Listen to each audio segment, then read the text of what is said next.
शेतकरी बंधूंनो नमस्कार. मी बळीराम गाडेकर. आज आहे 11 फेब्रुवारी 2025.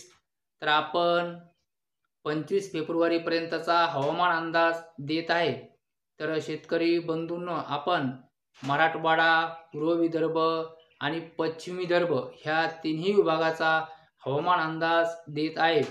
तर शेतकरी बंधूंनो, 11 फेब्रुवारी ते 25 फेब्रुवारीपर्यंत ह्या तिन्ही विभागामध्ये कोरडे हवामान राहणार आहे आणि याच काळामध्ये धुळीधुके काही प्रमाणात राहणार आहे आणि ढगाळ वातावरण एक किंचित दिसेल.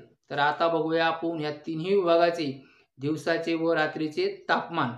तर शेतकरी बंधूंनो, दिवसाचे तापमान एक 32 ते 34 अंश सेल्सिअस एवढे राहणार आहे हे तिन्ही विभागाचे. आणि रात्रीचे तापमान शेतकरी बंधूंनो, एक 12 तारीख ते 16 तारखेपर्यंत रात्रीचे तापमान एक 18 ते 20 अंश सेल्सिअस एवढे राहणार आहे. आणि एक 17 तारखेपासून पुन्हा 25 तारखेपर्यंत रात्रीचे तापमान एक 20 ते 22 अंश सेल्सिअस एवढे राहणार आहे. तर शेतकरी बंधूंनो, एक दिवसाच्या तापमानामध्ये जी काही वाढ होत आहे 32 ते 34 अंश सेल्सिअस राहत आहे. त्यामुळे काय होणार आहे, दिवसा दुपारनंतर एक वाटोळी निर्माण झालेल्या आपल्याला दिसतील.